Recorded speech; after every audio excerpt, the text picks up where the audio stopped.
স্বাস্থ্য টিভির নিয়মিত আয়োজন ডেন্টাল আড্ডায় আপনাদের সকলকে স্বাগতম। আপনারা জানেন এই অনুষ্ঠানে আমরা একজন বরেণ্য ডেন্টাল সার্জনের সাথে কথা বলি, আড্ডা দেই বিভিন্ন রোগ ও তার প্রতিকার নিয়ে। তাছাড়া ব্যক্তিগত, সামাজিক ও রাজনৈতিক বিষয়ে আলাপচারিত তো থাকেই।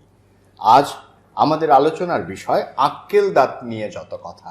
আমাদের মাঝে এমন একজন বরেণ্য ডেন্টাল সার্জন উপস্থিত হয়েছেন যিনি একাধারে শিক্ষক, গবেষক, ক্লিনিশিয়ান এবং অবশ্যই একজন ভালো মানের সংগঠক, অধ্যাপক ডক্টর মতিউর রহমান মোল্লা। স্যার, আপনাকে অভিনন্দন আমাদের স্টুডিওতে সময় দেওয়ার জন্য। আপনাকে ধন্যবাদ আমাকে আমন্ত্রণ করার জন্য।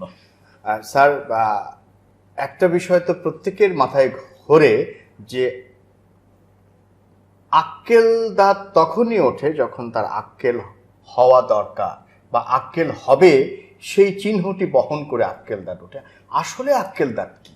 হ্যাঁ, ঠিকই বলেছেন যে আক্কেল দাঁতটার আরেকটা নাম আছে, এটাকে উইজডম টুথ বলা হয়। আচ্ছা, তার মানে সত্যিকার অর্থে যখন আমাদের বয়স একজনের 18 বছর বয়সের দিকে হয়, আমরা জানি যে আমাদের মুখে 32টা দাঁত ওঠে, 32 টিথ হয়। স্যার। তার মধ্যে সব শেষের উপর নিচে মিলিয়ে যে 4টা দাঁত, যেটা থার্ড মোলার উইজডম টুথ বলে, যেটা 18 বছর বয়সের দিকে সাধারণত বের হয়ে আসে, সেটাকেই আমরা সাধারণত আক্কেল মাড়ির সমস্যা বা আক্কেল মাড়ির দাঁতের কথা বলে থাকি। আচ্ছা, আক্কেল দাঁত আসলে সমস্যা কেন?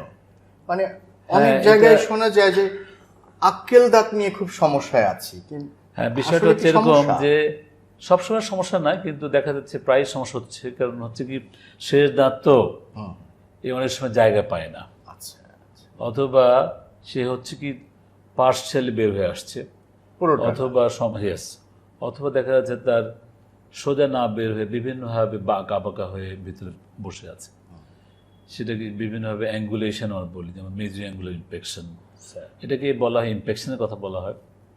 সেটা মেজিউল হতে পারে, মেজিয়াঙ্গুল হতে পারে, ডিস্টোবাঙ্কুল হতে পারে, লিঙ্গুয়াল হতে পারে, ভার্টিক্যাল হতে পারে।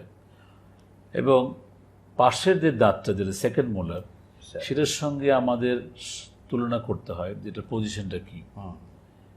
অতএব এই যে সোজা না উঠে এটা যে বিভিন্ন বাঁকা হয়ে উঠলো, পাশের দাঁতের চাপ দিচ্ছে, অথবা পাশের দাঁতের ক্ষতি করছে, অথবা উঠতে পারছে না, এই উঠতে যে কিছু প্রদাহ হয়, কিছু ইনফেকশন হয়, যেটা অনেক সময় বলে পেরিকরোনাইটিস, এই জন্যই ব্যথা হয়।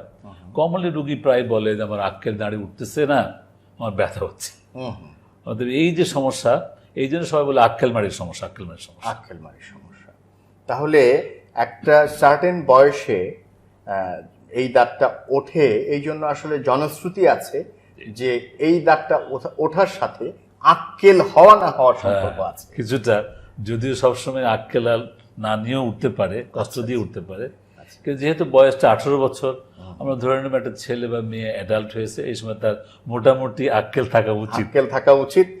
সেই জায়গা থেকেই আক্কেল দাঁত। এবং ইংরেজিতে কথাটাও কিন্তু উইজডম কথাটা আসছে, তাই না? অতএব আমরা মনে করি, আর মেডিকেলের ভাষা আমরা বলবো যে থার্ড মোলার, যেটা সব শেষের মোলার দাঁতটা। যে কথা হচ্ছিল পেরিকরোনাইটিস নিয়ে, কি হয় সেখানে আসলে প্রদাহের মাত্রা বা ধরনটা আসলে কেমন? বেসিক্যালি হচ্ছে কি, যখন এই দাঁতটার আক্কেল মাড়িটা যখন সম্পূর্ণ উঠতে পারছে না সোজাভাবে, ওর উপরে যে কাভারিং যে মিউকোসা বা গামটা থাকে, সেটাকে আমরা পেরিকোরনাল টিস্যু বলি, সেটা দেখা যায় পার্শিয়ালি ফাঁকা থাকে, দাঁত সম্পূর্ণ উঠতে পারছে না। তো ফাঁকা থাকা মানে হচ্ছে পকেট থাকা, সেই পকেটের মধ্যে খাবার ন্যাচারালি যাবে, জীবাণু যাবে, ইনফ্ল্যামেশন হবে, তখনই এটা ফুলে যায়, একটু ব্লিডিং হতে পারে, যথেষ্ট ব্যথা হয়। স্পেশালি যদি উপরে দাঁতটা সোজা হয়ে বের হয়ে থাকে, তাহলে যখন কামড় দিচ্ছে তখন সেখানে ব্যথা লাগে। এবং এই জন্য সেই প্রদাহের কারণে কেউ কেউ অনেক ব্যথা পেতে পারে।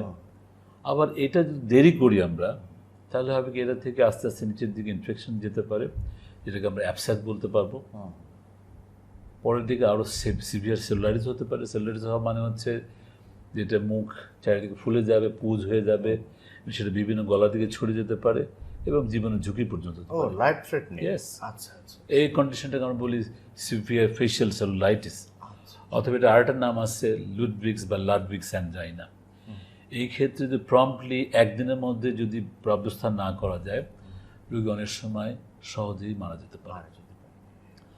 অন্যদিকে এই ইনফেকশনে যদি ক্রনিক হয়ে থাকে, তাহলে হয়তো বোনের মধ্যে ইনফেকশন যেতে পারে, বোন থেকে সেখানে অস্টিওমাইলিটিস হতে পারে, তার মানে বোনে কিছু ইনফ্ল্যামেশন হবে, সেখানে আর একটা সমস্যা তৈরি হতে পারে। অতএব এই জিনিসগুলো, সেজন্য আক্কেলমারি যেন বেশি আক্কেল নিয়ে আমাদের কষ্ট না দেয়, তার জন্য ডাক্তারের কাছে যাওয়া উচিত। আসলে সহজে আমরা এক্সরে করে দেখে নেব কী অবস্থা, তারপর ব্যবস্থা নিতে পারবো। আমরা কি ততটা সচেতন হয়ে উঠতে পারলাম যে এখন পর্যন্ত যেটা আমরা শুনি যে অনেক রুগী এসে বলে যে এক্সরে লাগবে না, ফেলে দেন, মানে রুগীরা যে ডিকটেট করছে একজন ডেন্টাল সার্জনকে, এই বিষয়টা তো দেখাই যায়। আপনি কি বলেন? আমি এটাকে স্ট্রংলি অপোজ করতে চাই, কারণ হচ্ছে বিশেষ করে অন্য দাঁত, সামনের একটা ইনসিজার দাঁত হলে যেটা হয়তো বা সহজে এক্সরে ছাড়া কেউ ফেলতে চেষ্টা করতে পারে গ্রামে গঞ্জে, আমি বেসিক্যালি এথিক্যালি এবং প্রফেশনালি বলবো যেটা দাঁত ফেলতে গেলে মিনিমাম একটা ছোট এক্সরে করা উচিতই। কারণ হচ্ছে বিশেষ করে থার্ড মোলার বেলায় এর সঙ্গে আমাদের ভীষণ কতগুলো ইম্পর্টেন্ট ইস্যু রয়ে গেছে, যেমন হচ্ছে পজিশনটা কি, অ্যাঙ্গুলেশনটা কোথায়, পাশের দাঁতের সঙ্গে কি সম্পর্ক, কোন টাইপ অফ ইনফেকশন, এবং এর নিচে যে ইম্পর্টেন্ট নার্ভ রয়ে গেছে ইনফিরিয়র ডেন্টাল নার্ভ, সেই নার্ভের সঙ্গে এটা কতটুকু কাছে গেছে, অথবা এটাকে এনক্রস করেছে কিনা, এটা কি লিঙ্গুয়াল সাইডে আছে নাকি বাক্কাল সাইডে আছে। অতএব এই জিনিসগুলো বোঝার জন্য মিনিমাম আমার একটা অর্থোপেন্টোমোগ্রাম, পেরিপিক্যাল ভিউ, অথবা আজকাল যেটা সহজ হয়ে গেছে সিবিসিটি, কোন বিম সিটি স্ক্যান, যেটা অল্প পয়সায় 3,000 টাকা 2,000 টাকার মধ্যেই এটা করা যায়। এক্ষেত্রে কী হবে, লাভটা হবে কি, আমি কাজ করার আগে বুঝতে পারবো যে দাঁতের রুট পোর্শনটা নার্ভের সঙ্গে কী সম্পর্ক তার, স্যার এটা কি লিঙ্গুয়াল সাইড বেশি আছে নাকি বাক্কাল সাইড বেশি আছে। তাহলে যে রোগীর জন্য ভালো হচ্ছে যে আমরা বলে নিয়ে বুঝে নিয়ে কাজটা করছি, আর যে সার্জন, ডেন্টাল সার্জন, তারও সুবিধা হচ্ছে যে পজিশনটা জানার জন্য কোথায় আছে। এমন কি হয় না যে দাঁত তুলতে গিয়ে অপরাপর আরো কিছু সমস্যা তৈরি করে ফেললাম, মানে ঠিক আমি সচেতনতাটা ওই জায়গাটায় কি মনে করেন? Very important point. কারণ হচ্ছে কি, যদি আমরা দাঁত তুলতে যে রুগীর যদি ক্ষতি করার তো আমাদের অধিকার নাই, আমরা সেজন্য কি করব, একটা রুগী এরকম যদি আসে যে দাঁতটা ইম্প্যাক্টেড হয়ে আছে, বাঁকা হয়ে আছে, উঠতে পারছে না, অবশ্যই এক্সরে করে অ্যাসেসমেন্ট করব। ওই যে একটা কথা বললাম, পাশের দাঁত সেকেন্ড মোলার, এটার সঙ্গে নেক থেকে কতটুকু নিচে আছে, তারপর পয়েন্ট হচ্ছে যে আমার নার্ভের সঙ্গে কী সম্পর্ক আছে, এই দুটো জিনিস ভালো করে জানে না, জেনে নিয়ে তারপরে যদি প্লাস আমার মিনিমাম ব্লাড টেস্ট করা, যেহেতু এই দাঁত ফেলতে গেলে আমরা জানি যে কিছু বোন কাটতে হয়, অনেক সময় দাঁত কাটতে হয়, ন্যাচারালি এটা করতে যে যদি আমরা যে আনকন্ট্রোল ওয়েতে মুভমেন্ট করি তাহলে নার্ভ ইঞ্জুরি হতে পারে, এবং নার্ভ ইঞ্জুরি হয়ে গেলে কি হবে, রুগী বলবে আমার এই জায়গাটা কী করে ডাক্তার সাহেব, আমার ঠোঁটের এখানে অবশ্যই আছে, অবশ্যই করেছেন, সেই অবস্থা ছুটছে না। এবং আরেকটা হতে পারে, যদি আরও বেশি আমরা লিঙ্গুয়াল সাইডে যদি বোনটা কাটতে যাই বা বেশি ফ্ল্যাপ রিফ্লেক্ট করতে যাই, অনেক সময় কিন্তু আরও ইম্পর্টেন্ট নার্ভ, যেটা নার্ভ লিঙ্গুয়াল নার্ভ বলা হয়, সেই নার্ভটা কিন্তু আমার জিহ্বাকে সাপ্লাই করে। সেটা যদি ইনজুরি হয় তাহলে কিন্তু মহাবিপদ। সেই ক্ষেত্রে রুগী এসে বলবে আমার জিহ্বা অর্ধেকটা ভারী হচ্ছে, ঝিনঝিন করছে, জ্বলছে, এটা কী করলেন, যেটা সহজে ভালো হতে চায় না। অতএব এই জিনিসগুলো আমাদের মাথায় রেখে একটা রুগীর ভালো অ্যাসেসমেন্ট করে নিয়ে, এক্সরে করে নিয়ে, প্রয়োজনে ব্লাড টেস্ট করে নিয়েই আমাদের করা উচিত। আমাদের দেশে যে এখন চিকিৎসার মান, আক্কেল দাঁত বা অপরাপর দাঁতের যে কোনো সার্জিক্যাল প্রসিডিওরে আমরা যা মেনটেন করি, আমরা কি ইন্টারন্যাশনাল স্ট্যান্ডার্ডটা ধরতে পারলাম? আমি মনে করি যে ঢাকা শহর অন্ততপক্ষে বা আমাদের পেরিফেরিতেও, বিশেষ করে ডিস্ট্রিক্ট টাউনে বেশ কিছু ছেলেপেলে, ইয়াং ছেলেপেলেরা ভালো কাজ করছে, তার স্টেরিলিটির কথা ভালো বলছে, অ্যাসেসমেন্ট অথবা বিভিন্ন এক্সরে কথা ভালো বলছে, এগুলো করে নিয়ম মাফিক ঠিক মতো করছে বলেই আমি মনে করি, যেটা কোনো অবস্থাতে ইন্টারন্যাশনাল মানের চাইতে কম না, আমি মনে করি যথেষ্ট ভালো। এখন যে নতুন প্রজন্মের ডাক্তার যারা, তাদের কাছে ডেন্টিস্ট্রি প্রফেশনটা আসলে কেমনভাবে ধরা দিচ্ছে? খুবই গুরুত্বপূর্ণ একটা পয়েন্ট। এখন দেখা যাচ্ছে যে আমাদের দেশে কিন্তু বেশ কিছু প্রাইভেট ডেন্টাল কলেজ হয়ে গেছে, গভর্নমেন্ট তো আছেই, এখান থেকে প্রতি বছর বেশ কিছু ডেন্টিস্ট তৈরি হচ্ছে, এবং এখানে একটু কথা বলতেই হবে আমাকে, যেটা যদিও এটা আমাদের জন্য ভালো না, যদিও তারপর বলতেই হবে যে বিভিন্ন প্রতিষ্ঠানের মধ্যে পর্যাপ্ত ক্লিনিক্যাল পরীক্ষা বা নিরীক্ষা বা অথবা লার্নিংয়ের ট্রেনিংয়ের ব্যবস্থা না থাকাতে ছেলেপেদের ইনিশিয়ালি এসে প্র্যাকটিস করতে যায় বিভিন্ন সমস্যায় পড়তে হয়। সেই জন্য আমি মনে করি, যেমন বাদির কথা বললেন অথবা ওরাল ক্যান্সার সোসাইটির কথা বললেন, বা যে কোনো সংগঠনই হোক, ডেন্টাল সোসাইটি হোক, এর মাধ্যমে আমরা কি করছি? আমরা কন্টিনিউ মেডিকেল বা ডেন্টাল এডুকেশন প্রোগ্রামগুলো করছি, হ্যান্ডস অন করাচ্ছি। তার মানে কি, ইয়াং ছেলেরা কিন্তু অনেকে শিখতে চায়, ভেরি এনার্জেটিক এবং অ্যাম্বিশাস, কিন্তু সুযোগ করে দিত তাদেরকে, ওদের তো দোষ না। একদম ঠিক। সেই জন্য আমাদের এই সংগঠনগুলো সময়ে সময়ে আমরা বিভিন্ন সেমিনার, শুধু না, হ্যান্ডস অন বা লেকচার নিয়ে বা ক্লিনিক্যাল ট্রেনিং দিয়ে তাদেরকে প্র্যাকটিক্যাল দিন। যেমন থার্ড মোলার সার্জারিটা করতে গেলে আমরা কী করবো, কাকে করবো, কাকে করবো না। আর একটা কথা, ইম্পর্টেন্ট কথা, বারবার যেটা বলছি, দাঁত তুলবো। অনেক সময় কিন্তু আক্কেল মাড়িতে ফেলতেই হবে এই কথাও ঠিক না, কিন্তু শতভাগ ঠিক নয়, তাই না? আমরা যেটা দেখবো যে নিচে অনেকখানি বসে আছে, সাবমার্জ হয়ে আছে, কোনো ডিস্টারবেন্স করছে না, আমার তো সেটার দিকে বেশি দরকার নাই। তবে সেই ক্ষেত্রে ফলো আপ করতে হবে যে হ্যাঁ, ভবিষ্যতে নিচে কোনো সিস্ট হচ্ছে কিনা, কোনো টিউমার হচ্ছে কিনা। রেয়ারলি এই আক্কেলমারির নিচে কিন্তু অনেক সময় টিউমার লাইক অ্যামিলোব্লাস্টোমা বা একটা কেরাটোসিস্ট হতে পারে। তো সেটা তো ইনিশিয়ালি কোনো সিমটম থাকে না। আমরা যখন একটা ওপিজি এক্সরে করি তখন চট করে ধরা যাবে। এটা নজরদারির ভিতরে রাখতে। সেই জন্য আমরা যদি বছরে একবার যদি ডেন্টিস্ট ভিজিট করি, তিনি যদি রেগুলার বিষয়গুলো আমরা ঠিকঠাক করি। কথা হচ্ছিল নবীন ডাক্তারদের। হ্যাঁ, নবীন ডাক্তারই আমাদের হচ্ছে ভবিষ্যৎ, এই দেশের প্রজন্ম। এরা যদি ভালো করেন, দেশটা ভালো চলবে। আমরা যাদের বয়স হয়ে গেছে, আমরা এই ক্রান্তির লগ্নে আমি এটাই আশা করব, এরা আমাদের যা আছে আমরা বিলিয়ে দেব, এবং এটা বিভিন্ন সংগঠনের মাধ্যমেই ওরা আসবে, তাদের আমাদের ব্যবস্থা করব, তারা শিখছে। এবং আমি তো মনে করি আমাদের দেশে এখন ইয়াং ডাক্তাররা অনেক ভালো কাজ করছে, আরও কিছু নতুন নতুন জিনিস আনতে হবে। যেমন থার্ড মোলার সঙ্গে সঙ্গে আমি বলি, ইমপ্লান্টের কথা চলে আসছে।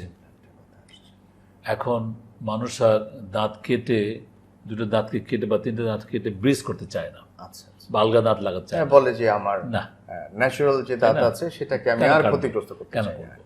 যেমন থার্ড মোলার কথা বললাম, যদি খুব নিচে থাকে এবং ইনোসেন্ট থাকে, তোলার দরকার নাই, খালি আননেসেসারি করা দরকার। সেরকমভাবে ইমপ্লান্ট একটা নতুন একটা সাবজেক্ট, আমাদের দেশের জন্য নতুন, কিন্তু অন্য দেশে অনেকদিন থেকে চলছে। তো সেইটাকে যদি আমরা এখন রুগীরাই বলছে যে আমি ভালো দাঁতকে কাটবো না, রুট ক্যানাল করবো না, আমি চাই যে সরাসরি একটা দাঁত কেচাপ দিয়ে দেন। সেই জন্য টাইটেনিয়ামের তৈরি অথবা টাইটেনিয়াম অ্যালয় এর তৈরি সুন্দর আজকাল ইমপ্লান্ট পাওয়া যায় বিভিন্ন কোম্পানির। আমার দেশে অনেকগুলো কোম্পানি আসছে এবং এদের সাকসেস রেট খুব বেশি, 95% অ্যাবাভ। অতএব একটু সামান্য কস্টলি হলেও এই যে পাশে দুটো দাঁতকে, যেমন আমি যদি দেখি এখানটায়, এখানে একটা মডেল আছে, একটা ইমপ্লান্টের ছবি এখানে দেখা যাচ্ছে। নর্মাল ব্রিজ হলে কি করতে হতো, এই দাঁতকে রুট ক্যানাল করে কেটে নিয়ে তারপরে একটা দাঁত বসানো হতো। কিন্তু সেখানে আমরা যদি সিম্পলি এই দাঁতকে না হাত দিয়ে সরাসরি একটা বোনের মধ্যে ছোট্ট ড্রিল করে, যেটা নর্মাল দাঁত তোলার চাইতে সহজ, হাড়ের ভিতরে সেট করে দিচ্ছি। এটাই হচ্ছে টাইটেনিয়ামের তৈরি ইমপ্লান্ট। অতএব কথা চলে আসলো আক্কেলমারি থেকে ইমপ্লান্টের দিকে, কিন্তু বিশ্রী হচ্ছে যে ইয়াঙ্গার জেনারেশন, এরা কিন্তু এখন ইমপ্লান্ট নিয়ে অনেক শিখছে। এই যে কদিন আগে আমি গাজীপুরে করে আসলাম, সেই ইমপ্লান্ট নিয়ে কথা বলে আসলাম, এবং দেখলাম ইয়াং ছেলেপেলেরা সত্যিকার অর্থে শিখতে চায়, ভীষণ। আমরা তাদেরকে শেখাতে চাই, যাতে করে এরাই ভালো দেশের এমন কোনো কাজ করবে, ইন্টারন্যাশনাল স্ট্যান্ডার্ড হবে, যাতে করে পার্শ্ববর্তী দেশে অথবা এই যে বিভিন্ন চটাচট চলে যাচ্ছে, আমাদের দেশের একটা কি বলে আমাদের, তাই না, অনেক উজ্জ্বল, অনেক হচ্ছে, এবং অনেক ফরেন কাছে চলে যায়, আমাদের দেশের আয় দেশেই থাকবে। আপনি যখন ডিন ছিলেন তখন থেকেই কি আপনারা বঙ্গবন্ধু শেখ মুজিব মেডিকেল বিশ্ববিদ্যালয়ের ডেন্টাল ফ্যাকাল্টিতে হ্যান্ডসন ট্রেনিং প্রোগ্রামটা কি শুরু যেমন করেছিলেন? আমি প্রথমে বলবো যে আমার খুব সৌভাগ্য হয়েছিল যে প্রথম বাংলাদেশে ইমপ্লান্টের যে হ্যান্ডসন ট্রেনিংটা হয়েছিল সেটা হচ্ছে আমি ডিন থাকা অবস্থায় বঙ্গবন্ধু শেখ মুজিব মেডিকেলের ডেন্টাল বিভাগেই করা হয়েছিল। সেখানে মনে পড়ে প্রফেসর ও কোরিয়া থেকে এসেছিলেন, স্যার অস্টিন যে কোম্পানি আছে অস্টিন ইমপ্ল্যান্ট। এই কোম্পানির প্রথম ইন্ট্রোডাকশন কিন্তু আমার এই ডিপার্টমেন্ট সেই সময় হয়। খুব সম্ভবত 2003 বা 2004 সালে 2 দিন ব্যাপী হয়েছিল, লেকচার প্লাস হ্যান্ডসন করা হয়েছিল। এবং এখানে সেই সময় তখনকার যারা ছিল ইয়াং ডাক্তাররা এবং সিনিয়র সবাই কিন্তু আমরা ওই মডেলের উপরে হ্যান্ডসন করেছিলাম। That was the first introduction of implant in Bangladesh. তার মানে তো ওই স্টেজটা তখন একেবারে থেকে- পাইওনিয়ার স্টেজ। হ্যাঁ, প্রথম দিকে। ভীষণ। তারপর থেকে তো আমরা চিন্তা করলাম যে এটা বসে থাকলে তো হবে না। তারপরে যেমন বাদির কথা আসছে, আচ্ছা, বিভিন্ন সংগঠনের কথা, ডেন্টাল সোসাইটি বলে অথবা এন্ডোডেন্টাল সোসাইটি, তারপরে এই কি বলে ওরাল ক্যান্সার সোসাইটি, এই যে সোসাইটিগুলো কিন্তু একই মোটো নিয়ে একই উদ্দেশ্য নিয়ে কাজ করে যাচ্ছে। তারা শুধু সেমিনার সিম্পোজিয়াম না, তারা কিন্তু গ্রুপ 10 জন 20 জন করে ছেলেগুলো নিয়ে এসে তাদের প্রথমে লেকচার নেওয়া হয়, তারপরে হ্যান্ডসন করিয়ে বিভিন্ন ট্রেনিং দেওয়া হয়। যেমন আমি মাইনর সাইজের কথা বলি, থার্ড মোলার কথা বলি, আমাদের এখানেই একটা সেশন প্রতি বছর 2-3 বার করা হয়। সেটা হচ্ছে কি, একটা ইনসিশন কীভাবে দিব আমরা, ব্লিডিংটা কীভাবে বন্ধ করব, সেলাইটা কীভাবে করব, দাঁতটাকে যে কাটবো, বোনটাকে যে কাটবো, কীভাবে কাটবো। তারও ঠিক একটু আগে লোকাল অ্যানেস্থেসিয়া Very বা important. ব্লক ইনফিলট্রেশন আমরা ঠিক কি নিয়মে দিব? কারণ Very- অনেককেই হয়তো এটা ফেস করতে হয় যে ঠিক এটা ব্লকটা হচ্ছে না। Very important point. আমি এই জিনিসটা আগেই বলা হচ্ছিল, এটা বলা হয়েছে, খুব ভালো হয়েছে। তো এটা হচ্ছে কি যে ব্লক যদি ভালো না কাজ করে, দাঁত তুলতে যে রুগী ব্যথা পাবে, আর রুগী ব্যথা পেলে সে কোনো দিন হ্যাপি হবে না, না, আর সেইখানে সেই রুগীটা আর কোনোদিন সেই ক্লিনিকেও যাবে না। সেই জন্য আমরা যেমন যদি ব্লকের কথা বলি, নিচের বেলা আমরা যদি ইনফিডেন্টাল ব্লকের কথা বলি, মেন্টাল নার্ভের ব্লকের কথা বলতে পারি, উপরে যেমন ইনসিসিভ ব্লক বলতে পারি, ম্যাক্সিলারি ব্লক বলতে পারি, এই ধরনের ব্লক কিন্তু আমরা সহজেই সুন্দর করে দিতে পারি। আরেকটা হচ্ছে যে ইনফিল্ট্রেশনটাও যদি আমরা সরাসরি, যেটা আমাদের অনেকটা ভুল হচ্ছে, সফট টিস্যুর মধ্যে না দিয়ে যদি আমরা পেরিওস্টেমের কাছে দিতে পারি আচ্ছা, বা বোন টাচ করে দিতে পারি, তাহলে কিন্তু সহজে অল্পতেই বেশি আমাদের কাজ করবে। চলে যাবে। কারণ পেরিওস্টেম ভেদ করে স্পঞ্জি বোন দিয়ে আলটিমেটলি রুটের এপেক্সে যে নার্ভটা, সেখানে তো অ্যানেস্থেসিয়া কাজ করতে সেটাই তো হবে। দরকার। অতএব আমরা যে সোজাসুজি প্যারালালি না, বইতে অনেক সময় ভুল করে লেখা আছে কিনা আমি মনে করি, আমি সেই জন্য 45 ডিগ্রি অ্যাঙ্গেলে সুইটাকে বাঁকা করে নিয়ে আমি রুট এপেক্সের একটু উপরে বোনকে টাচ করি, তাহলে কিন্তু অল্পতেই, যেমন আমি মনে করি নিচের জন্য 1 কার্টিজ বা 1.5 কার্টিজ যথেষ্ট, উপরের বেলা 1টা কার্টিজ যথেষ্ট। আচ্ছা, আচ্ছা, তো এই জিনিসগুলো আমরা যেমন নিচে ব্লক হলো কিনা সহজেই আমরা বুঝতে পারবো যে আমাদের এই জায়গাটা ঠোঁটের নাম হবে নামনেস। বা জিহ্বার সামনে টিংলিং হবে, তাহলে আমরা লিঙ্গুয়াল নার্ভটা হয়েছে। কনফার্ম হয়ে কাজ করলে রোগীও ভালো, আমরা খুশি। মানে ভীষণ চমৎকার একটা পরিবেশ নিয়ে কাজটা শেষ হতে পারে। প্রিয় দর্শক, অধ্যাপক ডাক্তার মতিউর রহমান মোল্লা স্যারের সাথে কথা হচ্ছে। আপনারা জানেন যে অধ্যাপক ডাক্তার মতিউর রহমান মোল্লা তার সাফল্য স্বাক্ষর রেখেছেন আমাদের কমিউনিটির সর্বত্র, যেখানে যেখানে তার এক্সেস আছে। উনি ভালো শিক্ষক, গবেষক, অবশ্যই ভালো ক্লিনিশিয়ান, এবং উনি যাদের কথা বললেন নবীন ডাক্তারদের আইকন, সেই আইকনিক ডেন্টাল সার্জন অধ্যাপক ডাক্তার মতিউর রহমান মোল্লা কিভাবে অধ্যাপক ডাক্তার মতিউর রহমান মোল্লা হয়ে উঠলেন তার পেছনের গল্পটা শুনবো স্যার। জি, এটা একটা সত্যিকার অর্থে খুব সেন্সিটিভ একটা পয়েন্ট আমার মনে পড়লো। আমরা আসলে, আমাদের ফ্যামিলি ছিল খুব বড় ফ্যামিলি, আমরা 10 ভাই বোন। আমার বাবা মা, একজন বাবা ছিলেন, বাবা মা খুব সৎ লোক ছিলেন, ওনার লিমিটেড ইনকাম ছিল, তারপরে যিনি উনি করেছেন কি করেছেন, যে শিক্ষা দিয়েছেন, সৎ মানুষ তৈরি করার চেষ্টা করেছেন। সেই সময় আমাদেরকে একটা কথা বলা হয়েছে, তোমাদের শিক্ষা অর্জন করা ছাড়া, মানুষের সেবা করা ছাড়া কোনো বিকল্প নাই। সেজন্য আমরা কিন্তু সেই একটা বড় লোকই যে ভাব, এখন আমরা যেমন আমার সন্তানকে আমি অনেক টাকা দিতে পারি, তাকে চাইলে গাড়ি দিতে পারি, করতে পারি, আমাদের সেই অবস্থা ছিল না। প্রথম থেকে স্বপ্ন ছিল, আমার বিশেষ স্বপ্ন ছিল যদি চোখের ডাক্তার হওয়ার জন্য প্রথম দিকে, কেন জানি না। আমার এক ভাই ছিল, উনি এমবিবিএস ডাক্তার, চোখের ডাক্তার, উনি এখন নিউজিল্যান্ড থাকে। উনি আমাকে প্রথম বলল যে ডেন্টালের একটা ডাক্তার এখানে হয়, মানে আমি জানতামও না। তো কিন্তু আমি প্রথম যে ডেন্টাল জানি না বলে ভাবলাম যে ডেন্টাল কি পড়বো আমি বুঝতে পারছি না। আমার খুব ইচ্ছা ছিল চোখের ডাক্তার হওয়ার জন্য। যাই হোক, তো ডেন্টাল ডাক্তার হওয়ার পরে প্রথম আমার নেশা হলো যে আমি সার্জন হব। ডেন্টাল ডাক্তার বলতে তো আমরা দাঁত এবং এই মুখমণ্ডলের সমস্ত বুঝি। এবং আমার নেশা ছিল যে আমি এই কাটাছেঁড়া করবো, সার্জারি করবো, টিউমার কাটবো। অনেকে তো উল্টো সার্জারিতে আরো ভয় পায়, তাই না? ঠিক উল্টো। কিন্তু আমি ঠিক উল্টো। এবং আমার মনে পড়ছে ঢাকা ডেন্টাল কলেজে, যেটা ঢাকা মেডিকেল কলেজের 4 তলা ছিল, তো 3 তলা ছিল, সেখানে আসলে কিছু ছিল না আমাদের সময়। আমি তো সেই 72 সালে 73 সালে মানে জয়েন করেছি, মানে ভর্তি হয়েছিলাম। থার্ডের উঠে আমার নেশা হলো যে এই যে রুটের এপেক্সে যে লিশন হয়ে যায়, ইনফেকশন হয়ে, এটাকে সার্জারি করা যায় কিনা। এপিসেক্টমি বইতে পড়েছি, কোনোদিন দেখিনি কেউ। আমার বয়স তো খুব কম, আমি তখন একটা রুগীকে অনেক কষ্ট করে ম্যানেজ করলাম, ভেতরে আগ্রহ এটা। তারপরে রুগীকে ম্যানেজ করে অফ টাইম, মানে যখন প্রায় শেষ হয়ে গেছে, সবাই চলে যাচ্ছে, কারণ প্রফেসর দেখলে তো রাগারাগি করবে, থার্ড ইয়ার তুমি সার্জারি করতেছো, সেটা কি ব্যাপার। ওখানকার যে সিস্টার ছিল তাকে আমি একটু ম্যানেজ করলাম, ঠিক আছে সিস্টার আপনার খাওয়াবো। শেষে ওই রুগীটাকে আমি এপিসেক্টমি করলাম, এবং সমস্ত ইনস্ট্রুমেন্ট জিনিসপত্র সব আমার নিজের, যা খরচ সব ব্যক্তিগত। এই যে নেশা ঢুকলো, নেশার থেকে আমি কিন্তু তারপরেই আমার ঠিক হলো যে আমি ইন্টার্নশিপ করার সময় আমি মনে করলাম যে আমি সার্জন হব, এবং এই জন্য আমি প্রথম যে চেষ্টা করলাম যে বিদেশে যাওয়া যায় কিনা। এবং আমার আরেকটা কথা মনে পড়লো, যখন আমার প্রথম পোস্টিং হলো কুমিল্লা সদর হাসপাতালে, প্রথম একটা কেস আসলো ফ্র্যাকচার ম্যান্ডিবল নিয়ে। সেই সময় আমাদের কাছে কোনো যন্ত্রপাতি নাই। এখন কি করা যায়, আমরা বইতে দেখছি যে আর্চ বার দিয়ে ফিক্স করা যায়, আমার কাছে আর্চ বারও নাই।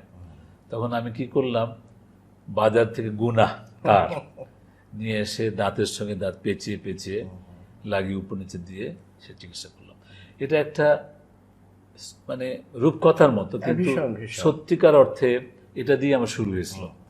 তারপরে আমার সুযোগ হলো, আমার রেজাল্ট ভালো ছিল বলে গভর্নমেন্ট স্কলারশিপ পেলাম, জাপানে গেলাম। জাপানে যাওয়ার আগে আমাদের টিচার যারা গেছিলেন ওখানে সবাই পিএইচডি করতে পারেননি, আমাকে বললো তুমি যাও বেড়ায় আসো। আমার মন খারাপ, কিন্তু আমি যেই প্রথম দিন থেকে প্রফেসরের সঙ্গে লেগেছিলাম যে আমি সার্জারি করতে আসছি, আমি শিখতে চাই, আমাকে শিখে যেতে করতে হবে। সে আমাকে একদিন বলল, তোমার কি আর কোনো নেশা নাই, তুমি কি রিসার্চ করবে না? আমি রিসার্চ করবো, কিন্তু আমার কাজ শিখতে হবে। শেষ পর্যন্ত সে বাধ্য হয়ে আমাকে আউটডোরের যে সিনিয়র ডাক্তারদের সঙ্গে বিকালবেলা যে কাজগুলো হয়, এপিসেক্টমি, থার্ড মোলার, ছোট করে সিস্ট, সেটা গ্রুপের মধ্যে ঢুকাই দিল। এবং আমার নেশা দেখে তার মেইন সার্জারির মধ্যে ফার্স্ট অ্যাসিস্ট্যান্ট বানালো। যারা জাপানিজরা আমার সঙ্গে হিংসামি শুরু করে দিল, যে এই বেটা বিদেশি এসে, ওরা কিন্তু ফার্স্ট অ্যাসিস্ট্যান্ট হতে গেলে অনেক সময় নেয়। আমাকে প্রফেসর এত পছন্দ করলো, আদর করলো, সেই জন্য আমার আগ্রহটার মূল্য দেয় খুব বেশি। জাপানিজরা তো জানো, আমরা জানি যে ওরা কিন্তু খুব ভদ্র নম্র জাতি, বিনয়ী বটে, এবং তারা মূল্যায়ন করে যে সিনসিয়ারিটির খুব মূল্যায়ন করে, অধ্যবসায়কে মূল্যায়ন করে। সেই জিনিসটা আমি দেখাতে পারছি বলে মনে হয়। এবং এই সুযোগে তার সমস্ত সার্জারি, ক্লেফ থেকে শুরু করে যা যা করেছে, সেখানে অ্যাসিস্ট করার সুযোগ হলো, আরও নেশা আমার বেড়ে গেল। তো পরবর্তীতে আমি পিএইচডিতে ভর্তি হলাম। সেখানে আমি সকাল থেকে বিকাল পর্যন্ত, মানে 3টা পর্যন্ত আমি ক্লিনিকে কাজ করতাম, 3টার থেকে রাতে 9টা পর্যন্ত রিসার্চ করতাম। সেই জন্য অনেকের যে ধারণা আছে এখানটা আমাদের দেশে, পিএইচডি মানে হচ্ছে বেসিক রিসার্চ। অবশ্যই বেসিক রিসার্চ করতে হবে, কিন্তু একটা ছেলে চাইলে বা মেয়ে চাইলে একই সঙ্গে ক্লিনিক্যাল কাজও শিখতে পারে। অতএব সেই নেশায়, আমি রক্তের নেশা বলা ঠিক হবে না, ভালো সার্জারি করার নেশায়, কাজের নেশা, আমি এটা করতে পেরেছি। এবং আমি আস্তে আস্তে নিজেকে, যখন ঢাকা ডেন্টাল কলেজে আসলাম 1987 সালে, তখন ডেন্টাল কলেজে কোনো সার্জারি হয় না। তখন আমাদের সঙ্গে ডক্টর শহীদ ইকবাল, রফিক আহমেদ ভুঁইয়া, আলতাফ, এরা ছিল। তাদেরকে নিয়ে আমরা বললাম চলো শুরু করি অপারেশন। এইভাবে আমাদের কাজ শুরু হলো। এবং ধীরে ধীরে ধীরে ধীরে বামস তৈরি করলাম, আচ্ছা, আচ্ছা, আচ্ছা। যেটা আমাদের বড় সংগঠন এখন, সেটা ওই ডেন্টাল করে ছোট্ট জায়গাতে শুরু হয়েছিল।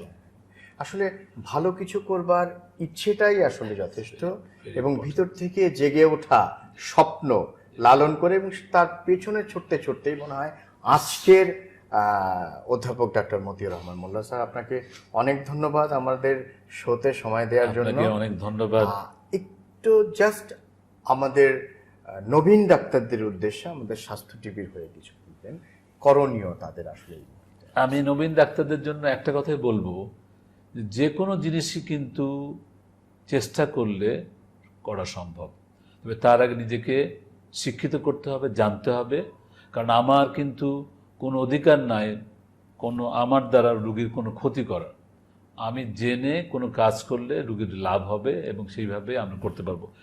সেই জন্য আমি মনে করি যে বেসিক গ্র্যাজুয়েশন হয়ে যাওয়ার পরে ছোট ছোট ট্রেনিং বা হ্যান্ডসাম করতে পারা যাবে।